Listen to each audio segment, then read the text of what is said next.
네. 신명기 3장 1절에서 11절 말씀입니다. 우리가 돌이켜 바산으로 올라가매 바산 왕 옥이 그의 모든 백성을 거느리고 나와서 우리를 대적하여 에드레이에서 싸우고자 하는지라. 아멘. 이 이스라엘 백성이 아모리 사람 헤스본 왕 시온을 진멸하고 돌이켜서 이제 바산으로 올라가서 바산 왕 옥과 이제 싸우려고 하는 이야기를 하고 있습니다. 바산 왕 옥이 모든 백성을 거느리고 나와서 에드레이에서 싸우고자 한다고 1절에 말씀하고 있습니다. 이제 아모리 사람이 살고 있는 산지, 그러니까 남쪽은 헤스본이고 북쪽은 바산이었습니다. 그 양쪽에 두 왕이 있었는데 이 헤스본 왕 이름은 시혼이고 북쪽 바산 왕 이름은 옥이었습니다. 그러니까 요단 동편 남북으로 이 큰 아모리 사람들이 두 나라가 있었던 것이죠. 그런데 이 남쪽 나라를 이제 진멸하고 점령하고 난 뒤에 이제 모세가 다시 북쪽 반 남아 있는 바산 왕 옥과 싸우려고 하는 이야기를 하고 있습니다. 모세는 지금 마지막 설교를 길게 하고 있는데 그 중에서 그동안 40년 동안 있었던 것과 요단 동편에서 땅을 차지하게 된 이야기를 하고 있습니다.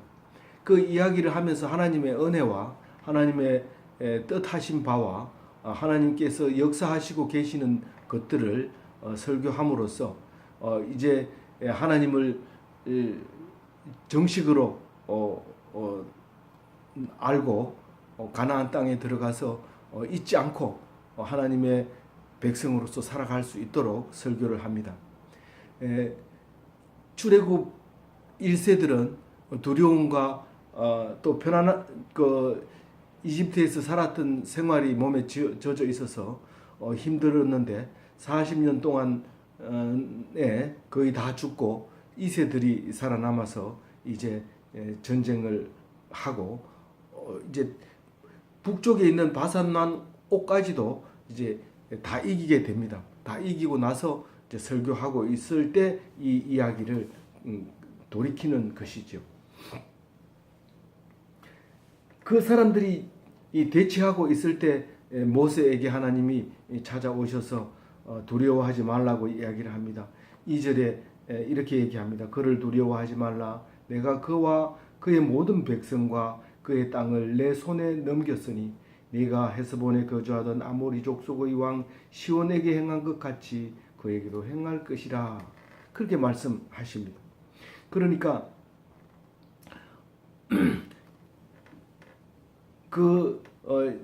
시온 왕을 한번 이기고 나서 자신감이 얻어졌는데 사실은 바산 왕 옥은 엄청 큰 거인이었습니다. 거인족이었어요.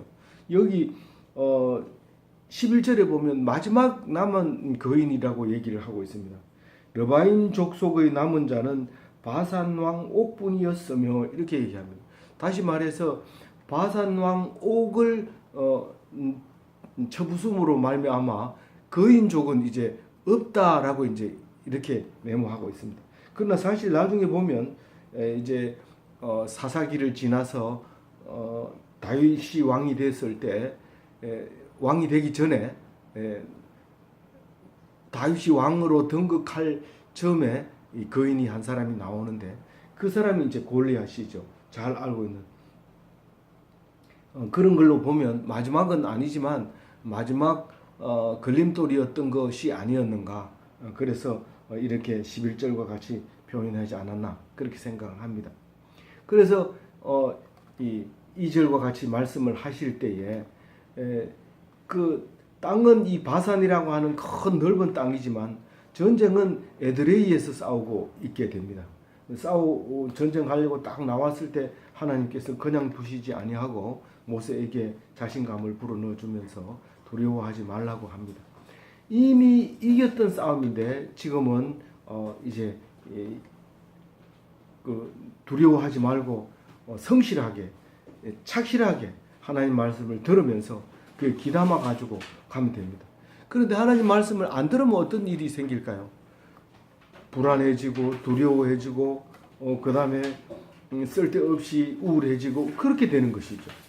근데 하나님 말씀 들으면 두려움이 사라지면서 하나님께서 하라고 하는 그 명령을 순종할 수 있게 되는 것입니다. 그래서 이 2절 말씀은 아주 중요한 말입니다. 그래서 오늘 2절 말씀을 한번 다시 같이 한번 읽어볼게요. 2절입니다.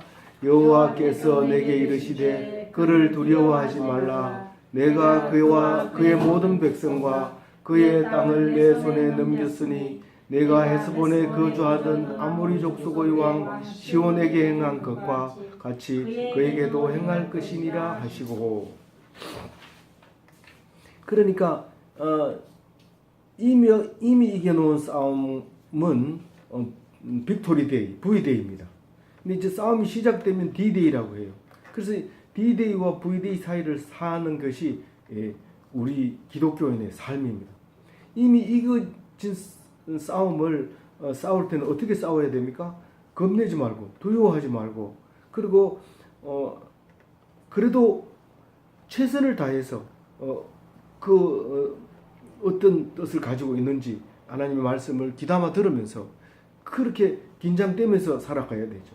근데 이미 이겼다고 생각하고 내버려 놓고 자기 멋대로 손을 놓고 살면 결국은 승리하는 날이 아니라 실패하는 날이 되어버릴 수밖에 없는 것입니다. 하나님께서 네가 승리한다 라고 얘기했으면 자신감을 가지고 두려움 없이, 그러나 하나님 말씀이 무엇인가 늘 귀담아 들으면서 어떻게 할 것인가를 생각하면서 그렇게 살아야 하나님 백성의 군대의 이 삶이 되는 것입니다. 그래서 이제 바산 왕 옥을 넘겨줍니다. 그럼 옥은 이제 주권이 되는 거고 그 백성은 이제 모두 이제 없애주는 거고 땅을 전부 주는 겁니다. 그러면 나라는 주권과 백성과 땅만 있으면 되는데 이 세 개를 몽땅 주겠다는 겁니다. 근데 이걸 철저하게 이제 사람은 다 죽입니다. 사람은 어린 아이까지도 다 죽이고 이제 가축과 거기에 남아 있는 전리품만 챙겨서 그 이득으로 이제 챙기게 되는 것입니다. 그러나 강 건너가서 싸우는 것은 해멜이라고 해서 소유물까지도 하나도 가지면 안 됩니다. 소유물까지도 다 없애야 됩니다. 왜냐하면 거기서는 정착을 해야 되고 그것을 남겨놓으면 그것이 큰 문제를 일으킬 수 있기 때문에 가지고 있었던 사용하고 있던 물건까지도 다 없애야 됩니다. 그런데 그것을 지키지 않습니다. 다시 말해서 해렘을 하지 않습니다. 계멸하지 않음으로써 이 죄가 점점 커지게 되면 결국은 이 가나안 땅을 약속의 땅으로 받지 못할 수가 있기 때문에 그것을 없애기 위한 사건이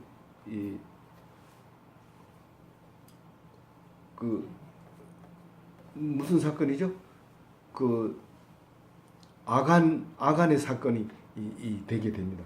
그래서 아간의 사건을 잘 묵상을 해야 우리 기독교인의 공동체 생활에서 악을 멸하는 의미를 잘 알게 됩니다. 그 한 사람이 죽어야 많은 사람이 살아남습니다. 그 한 사람이 죽지 않으면 그 이스라엘 백성 전체가 굶어서 이제 썩어서 죽어버리게 됩니다.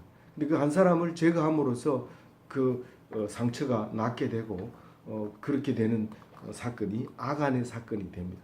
근데 오늘 요단 동편에서 두 나라를 멸망시킬 때는 사람은 철저하게 다 죽이지만 가축과 그 남은 전리품은 소득으로 삼게 되었다는 이야기를 오늘 하게 됩니다. 3절에 한 사람도 남기지 않았다는 얘기를 합니다. 한번 읽고 넘어갈게요.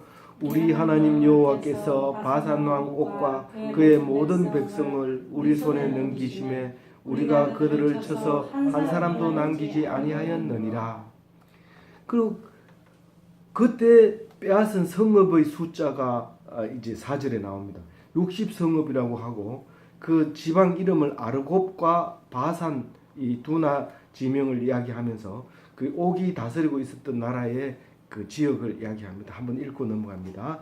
그때에 우리가 그들에게서 빼앗지 아니한 성읍이 하나도 없이 다 빼앗았는데 그 성읍이 60이니 곧 아르곱 온 지방이요 바산에 있는 옥의 나라이니라. 그렇게 얘기합니다.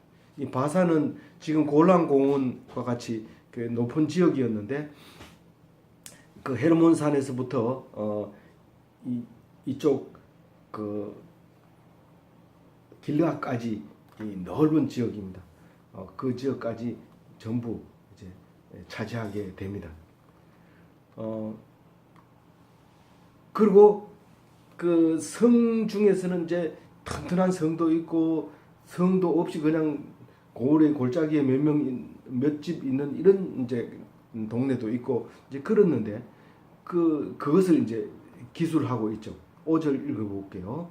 그 모든 성읍이 높은 성벽으로 둘려 있고 문과 빗장이 있어 견고하며 그 외에 성벽 없는 고을이 심히 많았느니라. 그 숫자가 60개나 되니까 이제 수없이 많았다. 이제 이렇게 표현을 하고 있죠. 그러면서 사람을 철저하게 죽였다는 이야기를 6절에 다시 한번 합니다. 한번 읽어볼게요.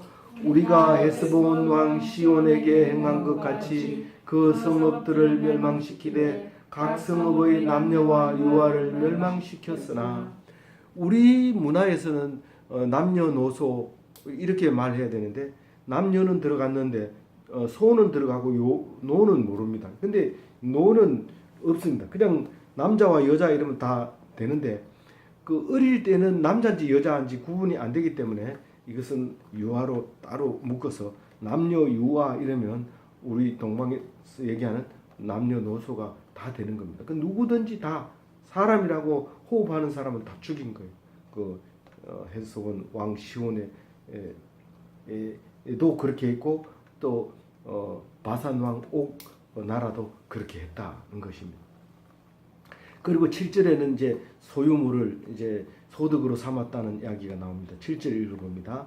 다만 모든 가축과 그 성읍들에서 탈취한 것은 우리의 소유로 삼았으며 그렇게 이제 이것을 왜 이렇게 얘기하냐면 이제 요단강 건너서는 그렇게 하면 안 된다는 것을 암시하고 있는 겁니다. 말하고 있는 겁니다. 8절에 보면 우리가 요단강 이쪽 땅을 아르논 골짜기에서부터 헤르몬산까지 아모리 족속의 두 왕에게서 빼앗았으니 그 둘 다 아모리 족속이었고 나라 이름만 하나는 헤스본이고 하나는 바산이고 이런 거지 그 족속은 아모리 족속이. 그러니까 아모리 족속은 가나안 7족속 중에 이제 한 족속이죠. 근데 이 가나안 족속은 원래 그 함의 족속입니다. 함의 족속은 노아의 세 아들 중에 함과 셈과 야벳 중에서 함 족속은 아프리카로 가서 살게 돼 있는 족속이고 셈 족속은 이 이스라엘 백성의 족속이 셈 족속입니다. 그래서 셈 족속이 그 원래는 유브라데 강에서 살다가 이제 거기가 힘들어지니까 이제 그 이쪽으로 녹색 그 레반트 지역으로 이렇게 반달 형태로 이렇게 이동을 해서 이집트 쪽으로 내려옵니다. 근데 이집트 쪽에는 이미 그 사람들이 이 가나안 땅을 점령해서 살고 있는 원주민이었다는 거죠. 그게 이제 아모리 족속이 7족속 중에 아모리 족속인데 아모리 족속은 평지에도 살지만 산지에 주로 사는데 오늘 이 아모리 족속은 산지의 아모리 족속이다라는 거죠. 나중에 요단강 건너가면 거기 또 아모리 족속이 있어요. 있는데 여기서는 지금 아모리 족속이 산지를 전체를 차지하고 있었던 것이죠.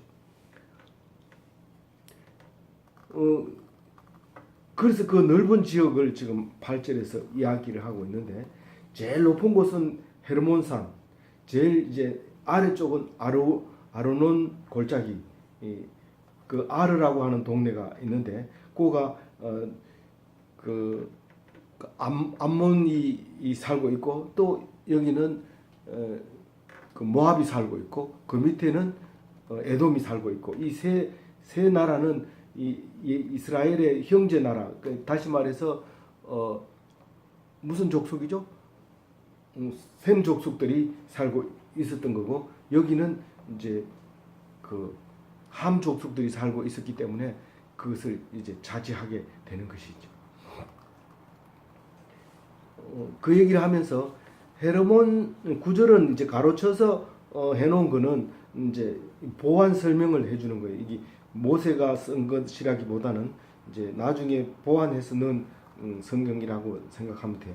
근데 헤르몬산에서 모든 물이 나와가지고 갈릴리 호수를 적시고 요단강을 흘러 내려와서 사해에 모이게 되는데, 그 소돔과 고모라 사건이 일어나기 전에는, 지진이 일어나서 땅으로 꺼지기 전에는 그 사해에서 나는 물이 그 아카바만으로 흘러서 홍해로 흘러가지고 이렇게 내려갔을 텐데, 그 소돔과 고모라의 지진으로 그 땅이 꺼지면서 그만 이 아카바만으로 못 흐르고 거기 고이게 되면서 이제 죽은 바다가 됩니다.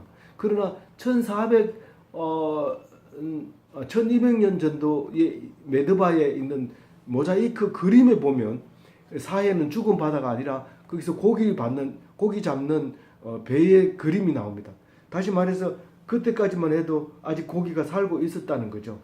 그랬는데 이제 고이면서 이제 지구상에서 가장 낮은 땅으로 변모하면서, 지금도 거기에는 미네랄이 많기 때문에 화장품 만드는 공장을 불야성을 이루고 있습니다. 밤에도 계속 공장을 돌리기 때문에 1년에 1m씩 이제 수면이 내려갑니다.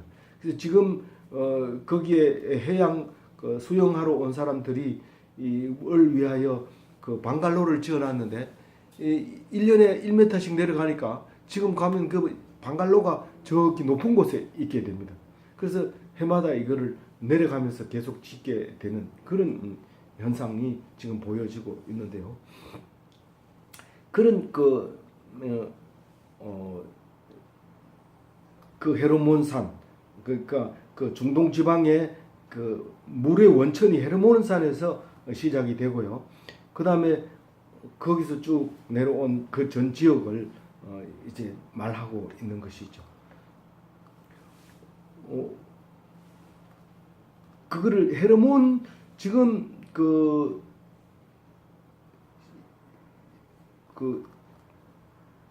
시련이라고 부르고 스닐이라고 불렀다라고 얘기를 하는 이유는, 나중에 이게 불러진 이름이지 처음부터 이름이 있는 것은 없습니다. 그러니까 그것을 설명하기 위해서는 거꾸로 가야 됩니다. 우리 창세기를 보면 창세기에 이름이 없었는데 이름이 다 나옵니다.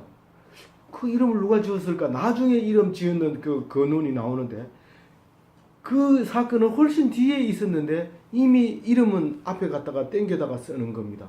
그런 이유는 바로 성경이 뒤에 쓰여졌다는 의미를 가지고 있고요. 먼저 쓰여질 수 없는 것은 당연한 거죠. 우리가 말이 없었던 때의 이야기를 후일 쓸 수밖에 없었는데, 성경은 현재 진행형으로 늘 쓰게 된다는 사실을 알고 성경을 읽어야 우리가 정확하게 그 의미를 알 수 있게 되는 것입니다. 10절 말씀을 보면 같이 읽어볼게요. 우리가 빼앗은 것은 평원의 모든 성읍과 길르앗 땅과 바산의 온 땅, 곧 오고의 나라 바산의 성읍 살르가와 에드레이까지니라. 그러니까 여기서 지금 에드레이는 앞에 한번 나왔던 거고, 살르가, 에드레이, 이걸 한번 더 얘기하기 위해서 그 지역을 전체를 이야기하고 있습니다.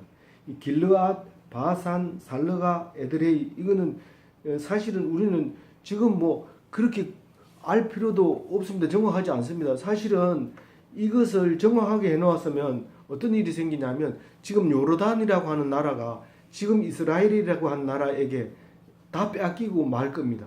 근데 이게 정확하지 않기 때문에 청량을 못합니다.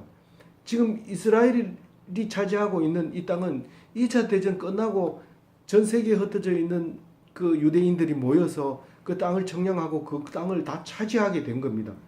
이 중동의 4차 전쟁을 일으키면서 그 땅을 차지하게 되는데 이 성경은 3000년이 지나도 그대로 힘을 가지고 있는 것입니다. 그래서 이 성경을 가지고 그 땅을 찾는데 만약에 이쪽에 이 땅도 이 길라앗이 어디고 바산이 어디고 살르가가 어디고 에드레이가 어디라는 게 정확하게 우리가 안다면 요르단은 견디지를 못합니다. 결국은 빼앗기고 맙니다. 이게 우리 땅이라고 하면서 후손이 후손에게 물려주기 때문에 오늘 우리가 주일날 성경 말씀을 읽는 것이 그냥 약간 성경에 미친 사람이 안 빠지고 성경 공부를 하는 거구나 이렇게 생각을 할지 모르지만 이 성경의 위력을 안다면 감히 성경 앞에서 그런 말을 할 수 없습니다. 이 성경은 죽어 있는 것이 아니라 아브라함 때부터 지금까지 말하고 있는 것이고 우리가 말하고 죽어도 그대로 후손들에게 이 말이 전달이 되는 이어져 가는 것입니다. 그렇기 때문에 이 말씀은 살아있는 겁니다. 그래서 이 말은 결코 우리에게 죽어있는 성경이 아닙니다. 그래서 늘 말해야 되고 성경을 통해서 우리가 호흡을 해야 되고 성경을 읽고 힘을 얻어야 되고 이 성경으로 말미암아 다른 사람과 구별이 되어져야 되는 겁니다. 그래서 우리는 그냥 어떤 사람이 전중함이라는 사람이 매주일을 섬겼다. 아무도 없는데 혼자서 섬겼다. 만약에 그렇게 말하고 끝나버리면 이 말은 힘이 없습니다. 그러나 그 말씀이 뭐길래 그렇게 했느냐. 그렇게 보고 이거였기 때문에 목숨을 걸었구나 하는 것을 아는 순간 똑같은 사람이 또 나타납니다. 그래서 이 말씀은 지금 3000년 지난 뒤에도 오늘 했는 얘기처럼 읽고 있는 것이 아니라 5000년 뒤에도 지구가 멸망하지 않는다면 그 말씀은 그대로 유지하고 있을 겁니다.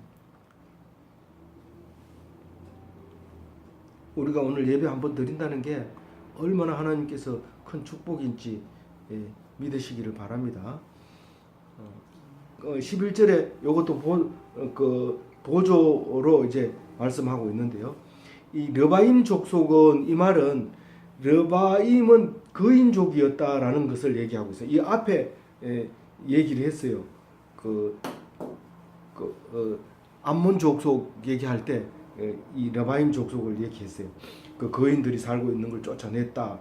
그 얘기하면서 사실은 성경에 나와 있는 르바임 족속은 이제 지금 8가지로 거인 족속을 표현하고 있어요. 제 창세기에 나오는 네피림,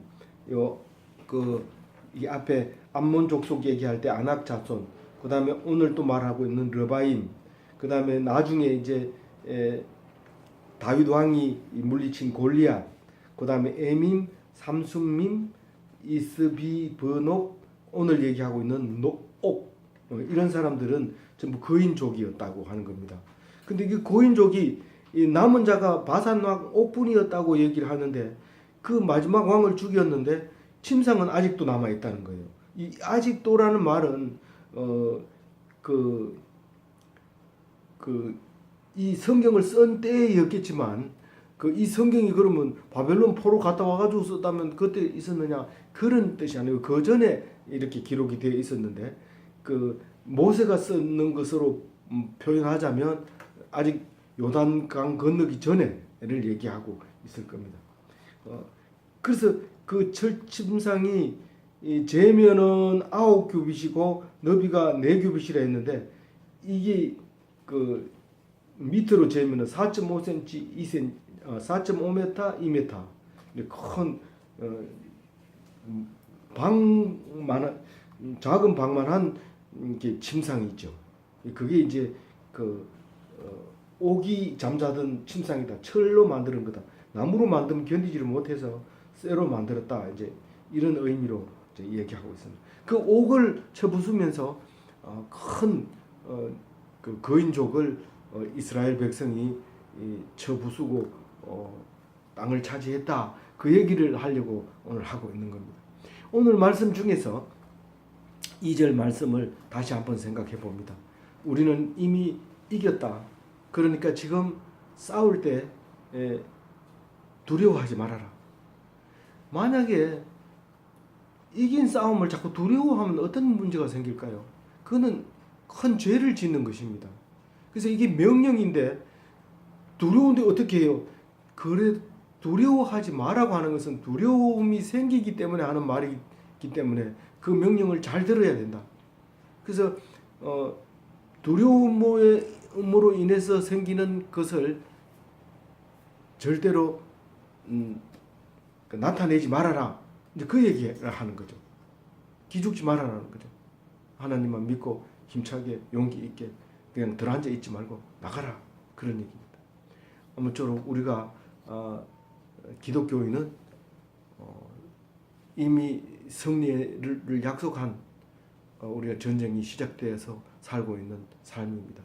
우리는 두려워하지 말고 당당하게 살아가는 기독교인이 되어야 합니다. 꼭 그렇게 되시길 바랍니다.